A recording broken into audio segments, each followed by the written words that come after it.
ఇప్పుడు income from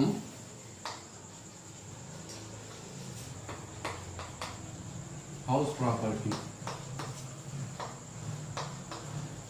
ఇంటి నుంచి వచ్చే ఆదాయం, అద్దె రూపంలో వచ్చే ఆదాయం గురించి మనము పార్ట్ 2లో ఎంటర్ అవుతున్నాం. ఈ పార్ట్ 1 చూసే పార్ట్ 2 చూడండి. పార్ట్ అని ఎందుకు పెడుతున్నాను నేను ఇక్కడ? సీక్వెన్స్, ఒకటి తర్వాత ఒకటి చూడాలి, అప్పుడు మీకు బాగా అర్థమవుతుంది. ఓకే, సో తూడిపేస్తాను ఇది పార్ట్ 2 అనేది తిరిగిపేస్తాను. సో ఇప్పుడు దీంట్లో మనము కొన్ని టర్మ్స్ అంటే కొన్ని పదాలు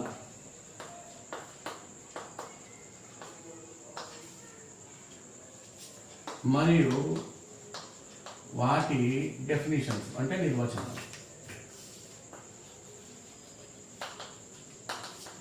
నిర్వచనం అంటే ఎట్లా అనేది అంతే, స్టేట్మెంట్ కాదు చెప్పేది. ఇందులో ఫస్ట్ది municipal rental value.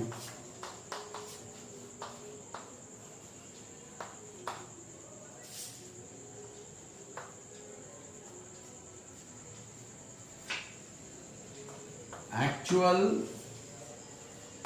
Rental value.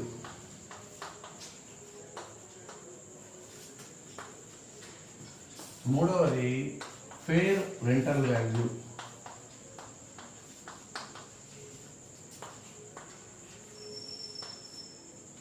ఫోర్త్ది స్టాండర్డ్ రెంటల్ వాల్యూ. వీటి గురించి తెలుసుకుందాం. ఇవి ఫస్ట్ రాసుకోండి, మీ బుక్లో ఫస్ట్ రాసేసుకోండి.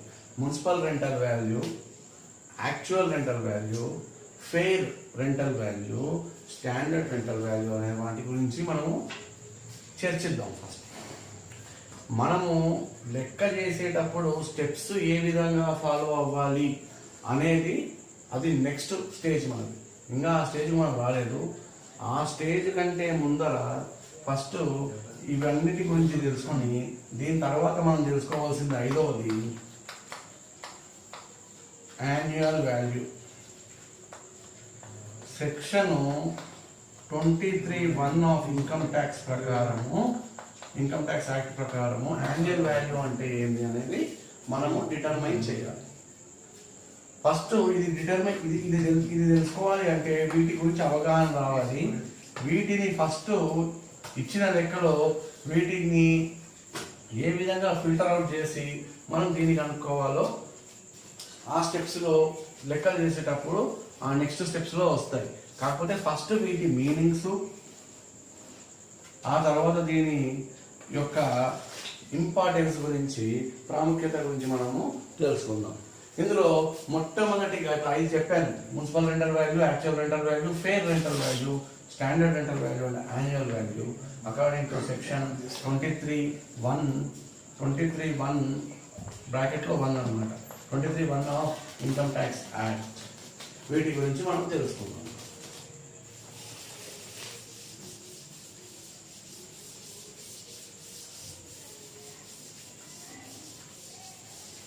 ఫస్ట్ది మున్సిపల్ వాల్యూ. మున్సిపల్ వాల్యూ అంటే ఏంటి? Municipal rental value. ఇది municipal value, municipal rental value. Okay okay municipal rental value అంటే ఏంటి అంటే ఒక స్థానిక ప్రభుత్వము అంటే మున్సిపాలిటీ తన జ్యూరిస్డిక్షన్లో, తన పరిధిలో, తన చట్ట పరిధిలో ప్రాపర్టీ ట్యాక్స్ని అంటే ఆస్తి పన్నును విధిస్తుంది. దీన్నే ప్రాపర్టీ ట్యాక్స్ అంటారు, విధిస్తుంది. అలాగే ఒక స్థానిక ప్రభుత్వము తన చట్ట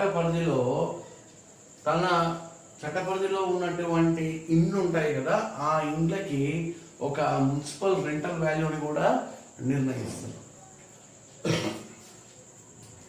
దీని రెంటల్ వాల్యూని ఏ విధంగా నిర్ణయిస్తుంది అంటే, ఫస్ట్ మున్సిపాలిటీ మనకు ఆస్తి పన్నును విధిస్తుంది. ఆస్తి పన్ను ఏ విధంగా విధిస్తుంది? 10% ఆఫ్ మున్సిపల్ రెంటల్ వాల్యూ అంటారు. అంటే మున్సిపల్ రెంటల్ వాల్యూ సపోజ్ 1,00,000 రూపాయలు ఉందనుకుందాం వార్షికంగా అంటే యాన్యువల్గా. సంవత్సరానికి 1,00,000 రూపాయలు ఒక ఇంటికి అద్దె ఉన్నప్పుడు అందులో 10% ట్యాక్స్ కట్టమని చెప్తుంది. 10% లక్షకి ఎంత అవుతుంది? 10,000 అవుతుంది. అప్పుడు మున్సిపల్ రెంటల్ వాల్యూ ఎంత అవుతుంది? దీంట్లో నుంచి తీసేస్తే 90,000 అవుతుంది. ఉదాహరణకి చెప్పాను. అయితే ఒక మున్సిపల్ పరిధిలో అన్ని ఇంట్లకి ఒకే ఒక ట్యాక్స్ చొప్పున ఉండకపోవచ్చు. సపోజ్ ఎందుకు అంటే అనుకుందాం, ఇది ఒక మున్సిపల్ పరిధి,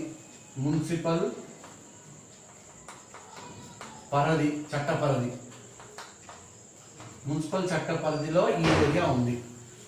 ఈ ఏరియాలో ఈ మధ్యలో ఉన్న ఇంటికి, ఈ చిట్ట చివరిలో ఉన్న ఇంటికి కట్టడానికి, సపోజ్ ఇక్కడ ఒక 3 సెంట్లు ఉంది, ఇక్కడ ఒక 3 సెంట్లు ఉంది ల్యాండ్, కట్టడానికి ఖర్చు ఒకటే అయినా, సపోజ్ ఇక్కడ ఒక 3 సెంట్లు ఇల్లు ఉంది, ఇక్కడ ఒక 3 సెంట్లు ఇల్లు ఉంది, ఈ మధ్యలో ఉన్న ఇల్లు కట్టడానికి 10 లక్షలు ఖర్చు అయితే ఇక్కడ ఉన్న దానికి కూడా 10 లక్షలే ఖర్చు అవుతుంది.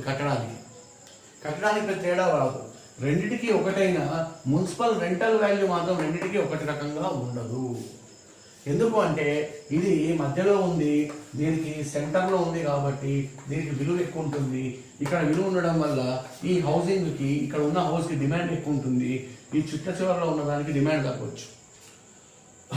అయితే ఇక్కడ ఏమవుతుంది అంటే ఈ రేట్ ఆఫ్ ట్యాక్స్ ఏదైతే ఉందో, అంటే మనం విధించే పన్ను రేట్ ఆఫ్ ట్యాక్స్ ఏదైతే ఉందో ఇక్కడ దానికి తేడా ఉంది. ఇక్కడ 10% ట్యాక్స్ వసూలు చేస్తే ఇక్కడ 8% వసూలు చేయొచ్చు. ఓకే, అయితే ఇక్కడ మీకు అర్థం ఏమైంది? ఇక్కడ 10% వసూలు చేస్తున్నారు, ఇక్కడ 8% వసూలు చేస్తున్నారు కదా. మరి పన్ను రెంటల్ వాల్యూని ఏ విధంగా నిర్ణయిస్తాము అని రావచ్చు. ఫస్ట్ ఈ తేడాన్ని కనిపెట్టుకోవాలి మీరు. ఆ తర్వాత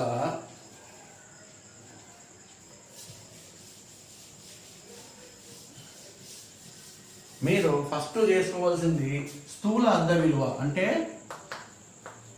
స్థూల అద్దె విలువ, gross rental value, gross municipal rental వాల్యూని మీరు డిటర్మైన్ చేసుకోవాలి. దాని తర్వాత సూక్ష్మ అద్దె విలువను, అంటే నెట్ మున్సిపల్ రెంటల్ వాల్యూని డిటర్మైన్ చేయాలి. ఇది ఎలా చేస్తాం? స్థూల అద్దె విలువ, సూక్ష్మ అద్దె విలువ ఏ విధంగా ఉంటుంది అనేది ఫస్ట్ తెలుసుకోవాలి. ఇప్పుడు సింపుల్గా స్థూల అద్దె విలువ అంటే ఏమన్నాను? Gross municipal rental value is equal to, ఇక్కడ రాస్తాను, నెట్ మున్సిపల్ రెంటల్ వాల్యూ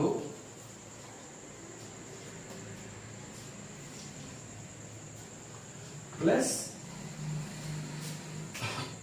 ఆ మున్సిపాలిటీకి మనం కట్టినటువంటి రేట్ ఆఫ్ ట్యాక్స్ కట్టామా అది అన్నమాట. అంటే ప్లస్ రేట్ ఆఫ్ ట్యాక్స్, ఈ రెండింటిని కలిపితే మనకు వచ్చేది గ్రాస్ మున్సిపల్ వాల్యూ. దీన్నే మనము ఇంకో రకంగా కూడా చెప్పొచ్చు. ఇది రాసుకోండి, gross municipal rental value is equals to net municipal rental value plus rate of tax, rate of service tax ఏదైనా ఉండొచ్చు, అది గుర్తుపెట్టుకోవాలి. అయితే ఇక్కడ మనము దీన్ని ఇంకో రకంగా రాద్దాం.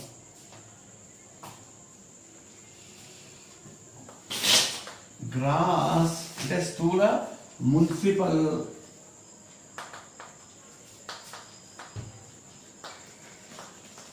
Rental value minus taxes paid to municipality. అంటే గ్రాస్ మున్సిపల్ రెంటల్ వాల్యూ నుంచి ట్యాక్స్ మన మున్సిపాలిటీ కట్టింది తీసేసిన తర్వాత మనకు వచ్చేది net municipal rental value. First మనము ఇది కనుక్కోవాలి. ఇది కనుక్కొని మనం లెక్కను ప్రారంభం చేయాలి. నెట్ మున్సిపల్ వాల్యూని ఏ విధంగా అనుకుంటాము? గ్రాస్ మున్సిపల్ రెంటల్ వాల్యూ నుంచి ట్యాక్సెస్ పే చేస్తే అనుకుంటాం. సపోజ్ అనుకుందాం గ్రాస్ మున్సిపల్ రెంటల్ వాల్యూ 1,00,000 రూపాయలు అనుకుందాం. దీంట్లో నుంచి మనం 10% taxes pay to municipality at the rate of 10% అనుకోండి. అంటే ఈ వాల్యూలో 10% మనం ట్యాక్స్ కట్టాం. 10% ఎంత అయింది? 10,000 అయింది అనుకుందాం. ఇప్పుడు నెట్ మున్సిపల్ వాల్యూ ఏమవుతుంది? ఈ 1,00,000 నుంచి ఈ 10,000 తీసేస్తే 90,000 ఉంటుంది. ఒక్కొక్కసారి మీకు గ్రాస్ మున్సిపల్ రెంటల్ వాల్యూ ఇవ్వడు, నెట్ మున్సిపల్ వాల్యూ ఇచ్చి ట్యాక్సెస్ ఇస్తాడు. దాన్ని బట్టి మనం గ్రాస్ మున్సిపల్ రెంటల్ వాల్యూ కనుక్కుంటాం. అంటే ఇది ఇవ్వడు, ఇది ఇస్తాడు, ఇది ఇస్తాడు. ఏ విధంగా కనుక్కుంటాము? చూడండి, తెస్తున్నాను, జాగ్రత్తగా రాసుకోండి. ఇది జాగ్రత్తగా రాసుకోండి. రాసుకున్న తర్వాత చూడుతున్నాను చూడండి. నేను రాసేటప్పుడే మీరు రాసుకొని కొంచెం కాన్సన్ట్రేషన్తో మళ్ళీ పెట్టుకొని వినండి, అప్పుడు ఈజీగా ఉంటుంది. ఇప్పుడు ఏమన్నాను? గ్రాస్ మున్సిపల్ రెంటల్ వాల్యూ ఇవ్వలేదు. మీకు ఏమి ఇచ్చాడు? నెట్ మున్సిపల్ రెంటల్ వాల్యూ ఇచ్చాడు. మళ్ళీ ఇంకేమి ఇచ్చాడు? రిబేటు లేదా ట్యాక్స్ ఇచ్చాడు. అంటే మనకి జనరల్గా ట్యాక్స్ కట్టేటప్పుడు రిబేటు, ట్యాక్స్ కన్సెషన్స్ ఇస్తారు. ఇచ్చినప్పుడు అది ఎన్ని పర్సెంటేజ్ ఇచ్చాడు? ఏం ఇచ్చాడు? 10% ఇచ్చాడు అనుకుందాం. ఇప్పుడు ఇది ఇవ్వలేదు, ఇది ఇచ్చాడు. దీన్ని బట్టి చెప్పచ్చు నెట్ ఎంత ఇచ్చాడు? 90,000 ఇచ్చాడు. ఈ ట్యాక్సెస్ ఎంత ఇచ్చాడు? 10% ఇచ్చాడు. 10% అంటే ఎట్లా చేస్తాం మనము? Gross municipal rental value is equals to net municipal rental value plus net municipal rental value into ఎంత? 10% కదా, 10%. 100 నుంచి 100 మైనస్ 10%. ఇది ఫార్ములా. ఈ ఫార్ములాను ఖచ్చితంగా గుర్తుపెట్టుకోవాలి. అప్పుడు గ్రాస్ ఇది కనుక్కోవడానికి మనకి ఏం కావాలి? ఇది 90,000 ఉంది. ఇదెంత? మళ్ళీ 90,000. 90,000లో ఏమన్నాడు? 10%. 10% డివైడ్ 10/10. 100 మైనస్ 10 90. ఇది రేటు, పర్సెంట్ కాదు ఇక్కడ రేటు. 10 9ల 9 10ల అంటే 10,000. 90,000 10,000 1,00,000. ఈ విధంగా కనుక్కోవాలి. ఇంతకుముందు కూడా అలానే వచ్చింది మనకి. దాన్నే మీకు ఇంకో రూపంలో చూపించాను. అంటే మనకి ఇది ఇవ్వనప్పుడు ఇది ఇచ్చినప్పుడు ఈ రెండింటిని ఈ ఫార్ములా వేసేసి కనుక్కుంటే మనకు ఇది వస్తుంది. Okay, first municipal rental value గురించి ఇప్పుడు తెలుసుకుందాం. అర్థం కాకపోతే మళ్ళీ చూడండి, అర్థమవుతుంది.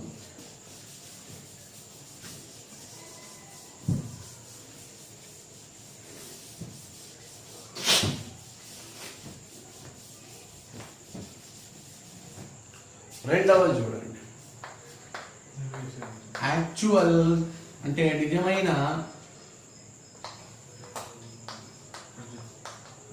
Rental value. Actual rental value అన్నాం. యాక్చువల్ రెంటల్ వాల్యూ అంటే ఏంటి?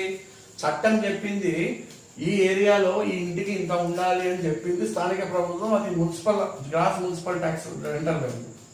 ఇది యాక్చువల్ ఏంటి? మనము నిజంగా ఇంటికి ఇస్తే మనం ఎంత తీసుకున్నాం అనేది. అది మున్సిపల్ రెంట్ ఉండనవసరం లేదు, దానికి ఎక్కువ ఉండొచ్చు, దానికి తక్కువ మనం తీసుకోవచ్చు. కాబట్టి ఇక్కడ ఏంటి అంటే యాక్చువల్ అంటే ఏంటి? మనం నిజంగా ఇచ్చినటువంటి రెంటల్ వాల్యూ ఎంత. ఓకే, సపోజ్ మనము యాక్చువల్ రెంటల్ వాల్యూ మనము 90,000కి అద్దెకి ఇచ్చాము అనుకుంటాం. ఇదే యాక్చువల్ రెంటల్ వాల్యూ అవుతుంది. లేదు 1,00,000 రూపాయలకి ఇచ్చామనుకుందాం, సంవత్సరానికి 1,00,000 రూపాయలు అవుతుంది. లేదా నెలకి మంత్కి మనము 8,000 రూపాయలు తీసుకుంటున్నాం అనుకుందాం అద్దె. అప్పుడు సంవత్సరానికి ఎంత అవుతుంది? 12 × 8,000 96,000 మనకు అవుతుంది. మనం యాక్చువల్గా తీసుకున్న అద్దె 96,000 అవుతుంది. అయితే ఇక్కడ ఒక చిన్న కిటుకు ఉంది. ఏంటి అంటే, మనము అద్దెకి ఇచ్చినప్పుడు 12 సంవత్సరానికి ఇస్తాం. సంవత్సరానికే మనం ట్యాక్స్ కడతాం. సంవత్సరానికి ఎంత వచ్చిందో దాని మీద ట్యాక్స్ కడతాం. ఒక్కొక్కసారి ఏమవుతుంది అంటే, మనకున్న హౌస్ ఏదైతే ఉందో, ప్రాపర్టీ ఏదైతే ఉందో, బిల్డింగ్ ఏదైతే ఉందో, అది 12 నెలలకి ఆక్యుపై అయి ఉండదు. ఆక్యుపై కాదు. 8 నెలలకు అద్దె ఉంటారు, 4 నెలలకి అది ఖాళీగా ఉంటుంది. అప్పుడు ఏం చేస్తారు? లేదా 12 నెలలు ఉంటారు కానీ 2 నెలల అద్దె బకాయి ఉంటుంది. ఇప్పుడు ఈ 2 కండిషన్స్ ఉన్నాయి. ఫస్ట్ కండిషన్ ఏంటి? 12 నెలలకు ఇవ్వాల్సిన దాంట్లో 8 నెలలు మనకు అద్దెదారులు ఉన్నారు కానీ 4 నెలలు మన ఇల్లు ఖాళీగా ఉంది. లేదా రెండో కండిషన్ ఏంటి? 12 నెలలకి 12 నెలలు ఉన్నారు కాకపోతే 2 నెలల బకాయిల డబ్బులు మనకి ఇంకా ఇవ్వలేదు. అయితే ఫస్ట్ కండిషన్లో ఏం చేస్తాము? ఈ ఖాళీగా ఉన్నదాన్ని తీసి మనకు యాక్చువల్గా 8 నెలలకి మనము ఎంత అద్దె వస్తుందో, అంటే మనం 8,000 చొప్పున 8 నెలలకి మనకు వచ్చేది 64,000 మాత్రమే. ఇది యాక్చువల్ రెంటల్ వాల్యూ అవుతుంది. 64,000 యాక్చువల్ రెంటల్ వాల్యూ అవుతుంది. ఒకవేళ అది కాకుండా 12 నెలలకు ఇచ్చాము, 2 నెలల బకాయిలు ఉన్నాయి, ఈ 2 నెలల బకాయిలు ఖచ్చితంగా వసూలు అవుతాయి అనుకుందాము. వసూలు అయినప్పుడు ఖచ్చితంగా వసూలు అవుతాయి అయితే అప్పుడు 8,000 × 12 రాసి 96,000 రాస్తాం యాన్యువల్ రెంటల్ వాల్యూ. అలా కాకుండా ఈ 2 నెలల బకాయిలు మనకు ఖచ్చితంగా రావు అని మనం నిర్ధారించి దాన్ని ఇన్కమ్ ట్యాక్స్ ఆఫీసర్కి చూపించాలి. అవి ఖచ్చితంగా రావు, ఆయన వెళ్ళిపోయాడు, ఆయన ఇవ్వలేడు, ఆయన పట్టుకోవడానికి ట్రై చేసాము, అది చేసి వెళ్ళిపోయాడు, ఆయన సామాన్లు ఏమీ లేవు, మేము పోలీస్ స్టేషన్లో కంప్లైంట్ ఇచ్చాము, ఆయన మాకు దొరకట్లేదు, కాబట్టి నాకు ఇవి రావు అని మీరు పోలీస్ కంప్లైంట్ చూపించిన అప్పుడు ఇన్కమ్ ట్యాక్స్ ఆఫీసర్ ఏం చేస్తాడు? ఇది నిజమేలే, ఆయనకు 2 నెలల బకాయిలు ముంచేసి వెళ్ళిపోయాడు అవతల వ్యక్తి, కాబట్టి ఆయనకు 12 నెలల్లో 2 నెలల బకాయిలు రాలేదు కాబట్టి 10 నెలలే వచ్చాయి కాబట్టి 10 × 8,000 చొప్పున నెలకి 80,000 మాత్రమే యాక్చువల్ రెంటల్ వాల్యూ అని నిర్ధారిస్తాడు. ఈ విధంగా యాక్చువల్ రెంటల్ వాల్యూని చూసుకోవాలి. ఈ కండిషన్స్ వస్తాయి. Okay, next one.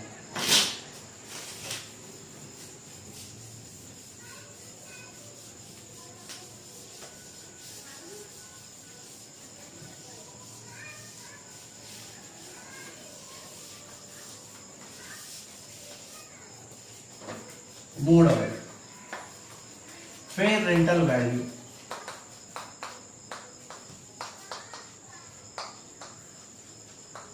ఇదేంటి మరి కొత్త టర్మ్ వచ్చింది ఫెయిర్ అని? ఇంతకుముందు మున్సిపల్ వచ్చింది, యాక్చువల్ రెంటల్ వాల్యూ వచ్చింది. ఇప్పుడు ఫెయిర్ రెంటల్ వాల్యూ అంటే ఏంటి? సపోజ్ మనకు అరకులో ఒక ఇల్లు ఉంది, బిల్డింగ్ ఉంది. దీన్ని మనము సొంతం ఉండడానికి కాకుండా దీన్ని మనము అద్దెకిస్తున్నాము. నెలకి అద్దె 10,000కి ఇస్తున్నాము. ఎంతకి? 10,000కి ఇస్తున్నాము. అయితే వార్షికానికి సంవత్సరానికి ఎంత అయింది? అది యాన్యువల్ 1,20,000 అయ్యింది. ఓకేనా ఇంతవరకు? ఓకే, నెక్స్ట్ చూడండి. అయితే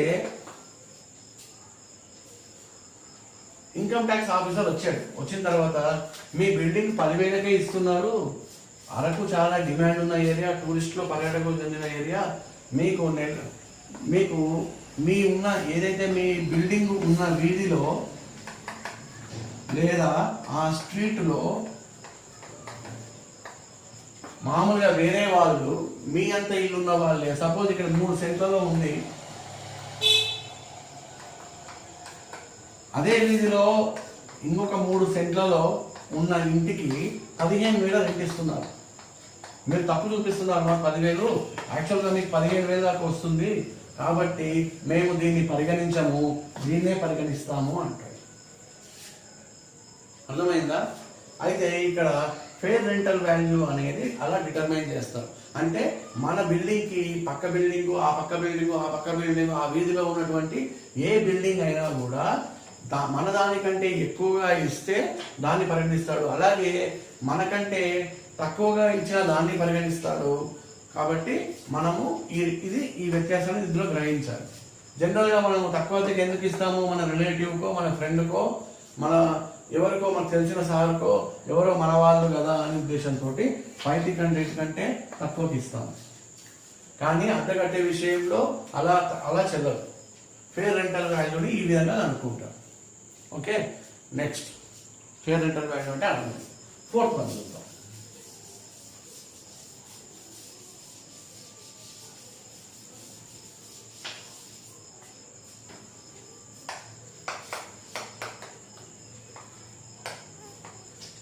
standard rental value. Standard rental value అనేది కొత్తగా యాడ్ అయింది. ఇప్పుడు స్టాండర్డ్ అనేది అంటే అర్థం ఏంటి? జనరల్గా పెద్ద పెద్ద నగరాలలో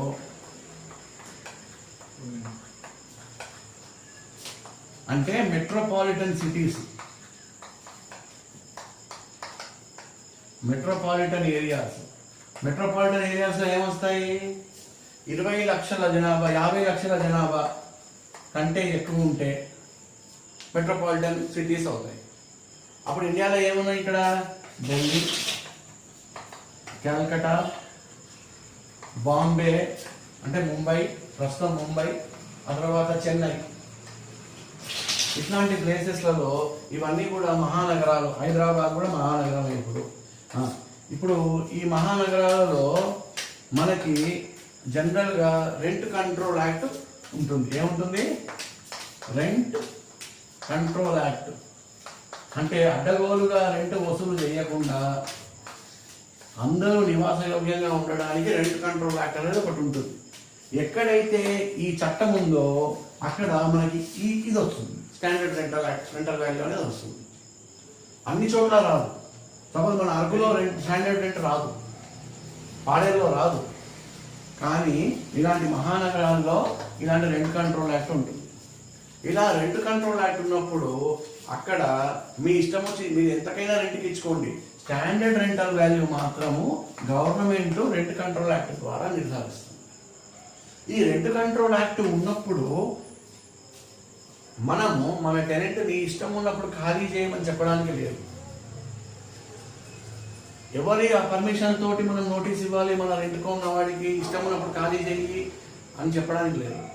ఇక్కడ రెంట్ కంట్రోల్ ఆఫీసర్ ఉంటాడు. రెంట్ కంట్రోల్ ఆఫీసర్ పర్మిషన్ తీసుకొని మనం నోటీస్ ఇవ్వాలి. ఆయన నాకు రెంట్ కట్టట్లేదు, ఆయన నా టర్మ్స్ అండ్ మేము అగ్రిమెంట్, రిటర్న్ అగ్రిమెంట్ రాతపూర్వకంగా రాయించుకున్నాము, ఇల్లు తీసుకునేటప్పుడు ఇంత అద్దె కడతానని చెప్పాడు, ఆయన నాకు కట్టట్లేదు, ఒకవేళ ఆయన కట్టుంటే ఆయన రిసీప్ట్ మీకు చూపించమనండి, అప్పుడు నేను మీకు ఫిర్యాదు చేయను అని చెప్తాను. అప్పుడు ఆయన ఏం చేస్తాడు? ఆయనకు నోటీస్ పంపుతాడు. మీరు రెంట్ కట్టట్లేదని మీ మీద ఫిర్యాదు చేశారు, కాబట్టి మిమ్మల్ని వెకేట్ చేయడానికి, మిమ్మల్ని ఖాళీ చేయించడానికి ఆయన మాకు దరఖాస్తు పెట్టుకున్నాడు, ఆ దరఖాస్తు నిమిత్తం మీకు నేను నోటీస్ ఇచ్చాను, మీ సమాధానం చెప్పండి అంటాడు. అప్పుడు ఆయన రెంట్ కట్టలేదు కాబట్టి ఆయన దగ్గర మనం ఇచ్చిన రిసీట్ ఎటువంటిది ఉండదు కాబట్టి దొరికిపోతాడు. దొరికిపోవడం వల్ల మనము చట్టబద్ధంగా ఆయన మీద చర్య తీసుకొని ఆయనను మనము మన ప్లేస్ నుంచి ఖాళీ చేసే అవకాశం ఉంటుంది. అయితే ఈ స్టాండర్డ్ రెంటల్ వాల్యూ ఈ రెంట్ కంట్రోల్ యాక్ట్ ప్రకారము నిర్ధారణ చేస్తుంది గవర్నమెంటే. అది ఎంతైనా చేయొచ్చు, ఆ చేసింది మనం రాసుకోవాలి అంతే లెక్కలు. అన్ని చోట్ల ఉండదు, ఇది మెట్రోపాలిటన్ సిటీస్లో జనరల్గా ఉంటుంది. ప్రాబ్లంలో ఇది ఇవ్వలేదు అంటే ఇది లేనట్టు, ప్రాబ్లంలో ఇది ఇచ్చేటు అంటే పెద్ద మహానగరంలో ఉన్నది అని అర్థం. ఇది మీరు అర్థం చేసుకోవాలి. Standard rental value.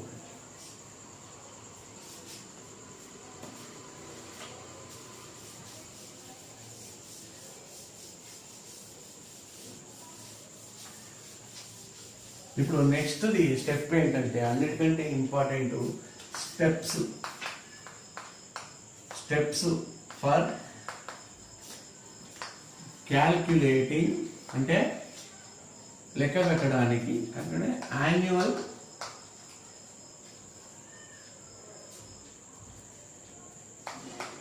Rental value.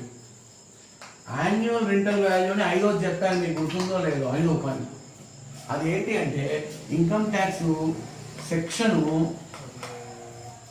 23(1) ప్రకారము యాన్యువల్ వాల్యూని నిర్ధారణ చేస్తాం. యాన్యువల్ వాల్యూని ఏ విధంగా నిర్ధారణ చేస్తాం అయితే ఇక్కడ చెప్తాను.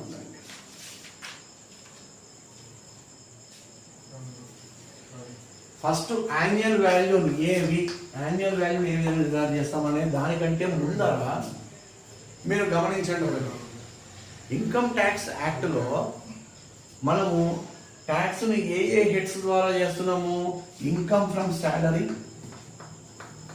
Income from business and profession, అంటే వృత్తి వ్యాపారము నుంచి, ఆ తర్వాత క్యాపిటల్ గెయిన్స్, పెట్టుబడులు మనం పెట్టిన ఇన్వెస్ట్మెంట్స్ మీద వచ్చేటటువంటి లాభము క్యాపిటల్ గెయిన్స్ నుంచి, అలాగే హౌస్ ప్రాపర్టీ మనం ఎలాగో డిస్కస్ చేస్తున్నాము, ఇతరత్ర అదర్ ఇన్కమ్ నుంచి, ఇతరత్ర అంటే అదర్ సోర్సెస్ ఆఫ్ ఇన్కమ్ నుంచి మనం ఇన్కమ్ని క్యాలిక్యులేట్ చేస్తున్నాం. అయితే ఇందులో అన్నిట్లలో ఏముంటుంది?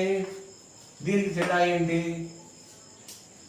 అన్నిట్లలో యాక్చువల్గా వచ్చేది మనకు తెలిసిపోతుంది. శాలరీ ఎంత ఇస్తున్నారు, బిజినెస్లో ప్రాఫిట్ ఏ విధంగా ఉంది, ప్రొఫెషన్లో ఏ విధంగా సంపాదిస్తున్నారు, వీటిల్లో ఉన్నది మాత్రం తీసుకుంటాం, నిజంగా వచ్చిందని తీసుకుంటాం. కానీ ఇందులో ఎలా ఉంటుంది అంటే చెప్పింది నమ్మడానికి లేదు. కాబట్టి దీంట్లో యాన్యువల్ ఇన్కమ్ ఎట్లా డిసైడ్ చేస్తాము అంటే కొన్ని స్టెప్స్ ద్వారా డిజైన్ చేస్తాం. ఆ స్టెప్స్ ఏంటి అనేది చూద్దాం.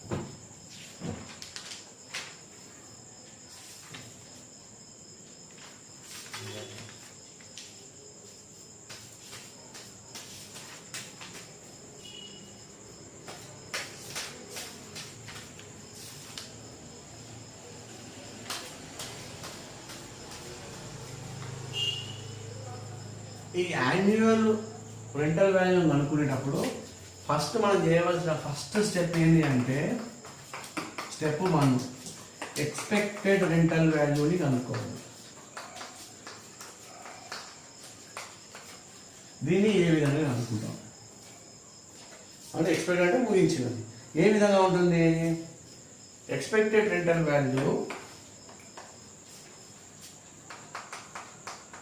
మునిసిపల్ రెంటల్ వాల్యూ మరియు ఫెయిర్ రెంటల్ వాల్యూ రెండింటినీ మనము చూసుకొని ఈ రెండిట్లలో ఎక్కువగా ఉన్నది విచ్ ఎవర్ ఈజ్ హయ్యర్, అంటే ఈ రెండిట్లలో ఎక్కువగా ఉన్నది విచ్ ఎవర్ ఈజ్ హయ్యర్ అనే దాన్ని మనం ఫస్ట్ చూస్ చేసుకోవాలి. సపోజ్ మున్సిపల్ రెంటల్ వాల్యూ 90,000 ఉంది అంటే మనం గ్రాస్ రెంటల్ వాల్యూని నుంచి ట్యాక్సెస్ రిబేట్స్ ఇట్లాంటివి తీసేసిన తర్వాత వచ్చిన విలువ నెట్ రెంటల్ వాల్యూ, దాన్ని మనం పరిగణలోకి తీసుకొని ఆ తర్వాత ఇంతకుముందు డిస్కస్ చేసినట్టుగా మన స్ట్రీట్లో మన తర్వాత ఎక్కువగా ఎవరైనా ఇచ్చుంటే దాన్ని పరిగణలోకి తీసుకొని ఫేర్ రెంటల్ వాల్యూ ఒకవేళ 99,000 ఉందనుకుందాం. ఇప్పుడు ఈ రెండిట్లలో హైయెస్ట్ ఏంటో అది ఫస్ట్ తీసుకోవాలి. అంటే 99,000 దాన్ని అండర్లైన్ చేసుకోవాలి. ఫస్ట్ స్టెప్ ఇది. స్టెప్ 1లో ఈ విధంగా రెండిట్లలో హయ్యర్ ఉన్నదాన్ని మనం తీసుకోవాలి.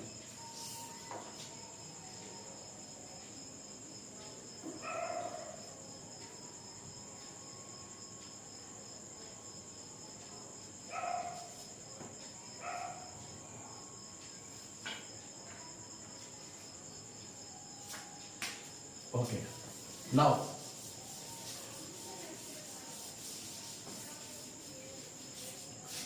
స్టెప్ 2 చూడండి.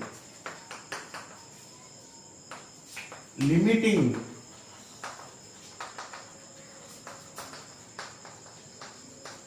ఎక్స్పెక్టెడ్ రెంటల్ వాల్యూ,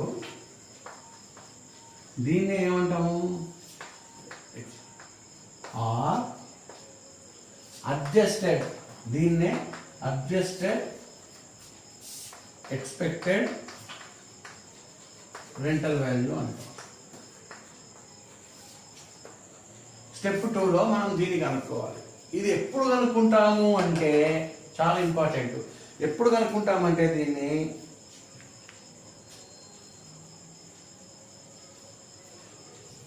ఇంతకుముందు మనం తీసుకున్నటువంటి municipal rental value, fair rental వాల్యూలో ఏదైతే ఎక్కువగా ఉందో, ఇంతకుముందు అంటే మనకు ఫేర్ రెంటల్ వాల్యూ ఎక్కువగా ఉంది స్టెప్ 1లో, ఈ స్టెప్ 1లో ఉన్న ఫేర్ రెంటల్ వాల్యూని ఎక్స్పెక్టెడ్ రెంటల్ వాల్యూ అంటాం. అయితే ఈ ఎక్స్పెక్టెడ్ రెంటల్ వాల్యూని ఇప్పుడు లిమిట్ చేస్తాం. ఎందుకు లిమిట్ చేస్తాము, ఎప్పుడు లిమిట్ చేస్తాము, ఎందుకు లిమిట్ చేస్తాము అంటే ఒకవేళ మనకు స్టాండర్డ్ రెంటల్ వాల్యూ కూడా ఇచ్చాడు అనుకుందాం లెక్కలో. అంటే ఒక మెట్రోపాలిటన్ సిటీలో రెంట్ కంట్రోల్ యాక్ట్ ప్రకారము స్టాండర్డ్ రెంటల్ వాల్యూ కనుక మన బిల్డింగ్కి డిటర్మైన్ చేసి ఉంటే స్టాండర్డ్ రెంటల్ వాల్యూ దానికి ఒకటి ఉంటుంది కాబట్టి దాన్ని పరిగణలోకి తీసుకొని ఆ తర్వాత ఇక్కడ ఫస్ట్ స్టెప్లో వచ్చిన ఎక్స్పెక్టెడ్ రెంటల్ వాల్యూ రెండిట్లలో ఏదో దాన్ని తీసుకుంటాం. Expected rental value calculated from అంటే స్టెప్ 1. స్టెప్ 1లో మనకు వచ్చిన దాన్ని రెండు రాసుకుంటాం. ఇక్కడ రాసుకున్న తర్వాత ఈ రెండిట్లలో లీస్ట్ తక్కువది తీస్తాం, తక్కువది మనము ఎంచుకుంటాం. ఈ రెండిట్లలో తక్కువ తీసుకుంటాం. ఇంతకుముందు మనకు ఎక్స్పెక్టెడ్ రెంటల్ వాల్యూ ఫ్రమ్ స్టెప్లో ఫేర్ మార్కెట్ వాల్యూ ఎంత వచ్చింది, 99,000 వచ్చింది, అవునా. ఇప్పుడు స్టాండర్డ్ రెంటల్ వాల్యూ ₹1,00,000 ఉందనుకుందాం. ఇప్పుడు రెండిట్లలో పెద్దది ఏది, ఇది. కాకపోతే రెండిట్లలో తక్కువ తీసుకోవాలి కాబట్టి 99,000 తీసుకుంటాం. ఓకే, 99,000 మాత్రమే తీసుకుంటాం. ఇది రెండో స్టెప్. మూడో స్టెప్ కొత్తాం.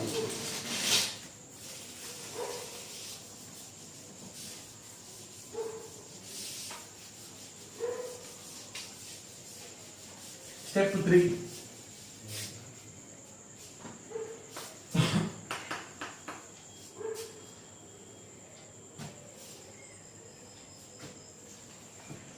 స్టెప్ 3లో మనం ఏం క్యాలిక్యులేట్ చేయాలి, యాక్చువల్ రెంటల్ వాల్యూని మనం క్యాలిక్యులేట్ చేయాలి. అంటే నిజంగా మనం ఎంత తీసుకున్నాం అనేది క్యాలిక్యులేట్ చేయాలి. సపోజ్ మనము యాక్చువల్ రెంటల్ వాల్యూని ఎలా క్యాలిక్యులేట్ చేస్తాము, నిజంగా అసలు మనము పుచ్చుకున్నది ఏంటి, పుచ్చుకున్నాం మనం ఇక్కడ అద్దె ప్లస్ ఏవైనా బకాయిలు ఉంటే, ఏవైనా బకాయిలు ఉంటే వాటిని కూడా కలుపుకోవాలి.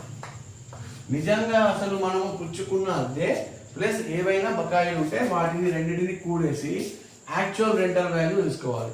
సపోజ్ రెండిట్లలో కలిపి మనము నిజంగా నెలకి 9,000 చొప్పున రెంట్ ఇచ్చి అలా 12 నెలలకు మనం ఇస్తే మనది యాక్చువల్గా సంవత్సరానికి 1,08,000 మనం ఇచ్చినట్టు. ఇది నిజంగా మనకు వసూలైన సొమ్ము, రుసొమ్ము. అయితే దీన్ని గుర్తుపెట్టుకోవాలి. మూడో స్టెప్లో ఈ విధంగా క్యాలిక్యులేట్ చేసుకోవాలి. దీంట్లో నీకు చెప్పాను, నీకు యాక్చువల్ రెంటల్ వాల్యూలో కొన్ని నెలలు మనకు బకాయిలు ఉన్నా అవి ఇచ్చే పరిస్థితుల్లో ఉంటే దాన్ని కూడా కలపాలి. ఎప్పుడైతే ఇవ్వలేని పరిస్థితి ఉండి వాడు పారిపోతాడో, అద్దెకి ఇచ్చిన వాడు పారిపోతాడో, మనం పోలీస్ కంప్లైంట్ ఇచ్చి రెంట్ కంట్రోల్ ఆఫీసర్ని సాటిస్ఫై చేయగలిగితే, అంటే రెంట్ కంట్రోల్ కాదు, ఇన్కమ్ ట్యాక్స్ ఆఫీసర్ని మనం సాటిస్ఫై చేసి ఆ పోలీస్ మనం చేసిన ఎఫ్ఐఆర్ని మనం కనుక చూపించగలిగితే అప్పుడు వాడు మాఫీ చేస్తాడు. ఆ ఎన్ని నెలలు బకాయిలు ఇవ్వలేదో దాన్ని పక్కన పెట్టేసి అసలు పుచ్చుకున్న దాన్నే వేస్తాం ఇక్కడ. ఓకే, ఇది థర్డ్ స్టెప్.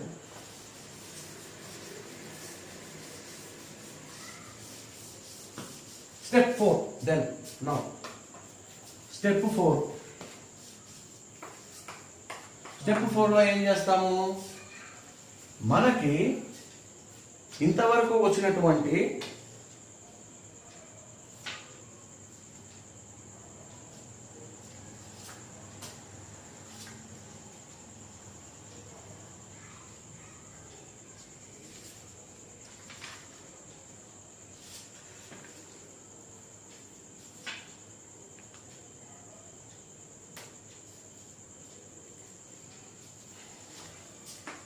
ఇప్పుడు మూడో స్టెప్లో వచ్చిన యాక్చువల్ రెంటల్ వాల్యూ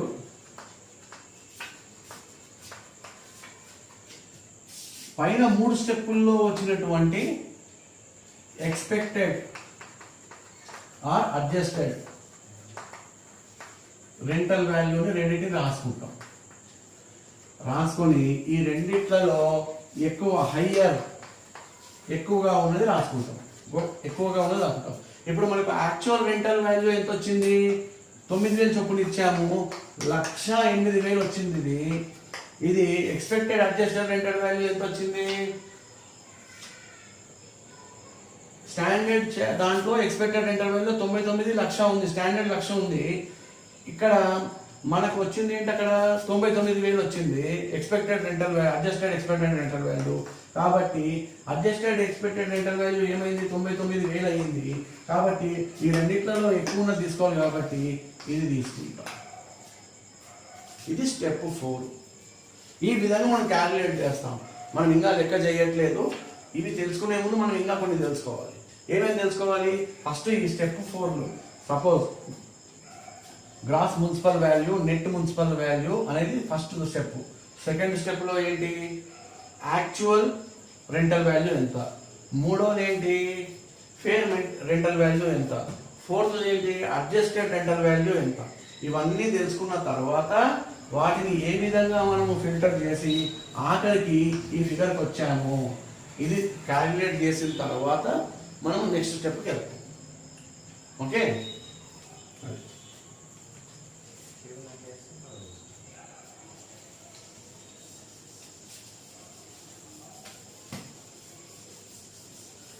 మళ్ళీ చెప్తాను, ఒకసారి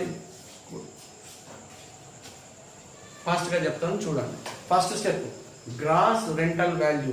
గ్రాస్ రెంటల్ వాల్యూ నుంచి మనము మన ఇంటికి పెట్టే ఖర్చు, రిపేర్స్, రెనోవేషన్స్ ఏమైనా ఉంటే, మనం ఏమైనా రిబేట్ మనకు వస్తే అలాంటివి కట్టించుకొని తీసుకొచ్చేదే నెట్ రెంటల్ వాల్యూ.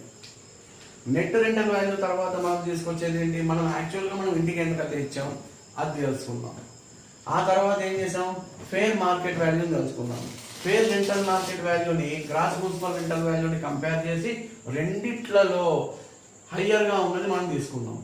ఆ రెండిట్లలో హయ్యర్గా ఉన్నదాన్ని యాడ్ చేసిన తర్వాత ఆ రెండిట్లలో వచ్చిన దాన్ని ఎక్స్పెక్టెడ్ రెంటల్ వాల్యూగా భావించి దాన్ని ఏదైతే సిటీలో స్టాండర్డ్ రెంట్ కంట్రోల్ యాక్ట్ ఉంటుందో అక్కడ స్టాండర్డ్ రెంట్ని చూసుకొని ఆ రెండిట్లలో లిమిట్ చేస్తాం. రెండిట్లో తక్కువ ఏది ఉందో అది తీసుకుంటాం. అది తీసుకున్న తర్వాత దాన్ని యాక్చువల్గా మనం రియలైజ్ చేసిన రెంటల్ వాల్యూ తోటి పోల్చుకొని రెండిట్లో హయ్యర్గా ఉన్నదాన్ని తీసుకుంటాం. దాన్నే మనము యాన్యువల్ రెంటల్ వాల్యూగా నిర్ధారిస్తాం. ఆ విధంగా మనం యాన్యువల్ రెంటల్ వాల్యూ నిర్ధారించుకుంటాం. దీని తర్వాత వేరే స్టెప్స్ ఉంటాయి. ఆ స్టెప్స్ గురించి కూడా మనం నెక్స్ట్ క్లాస్లో డిస్కస్ చేసి ప్రాబ్లమ్ స్టార్ట్ చేద్దాం. Okay, till then bye.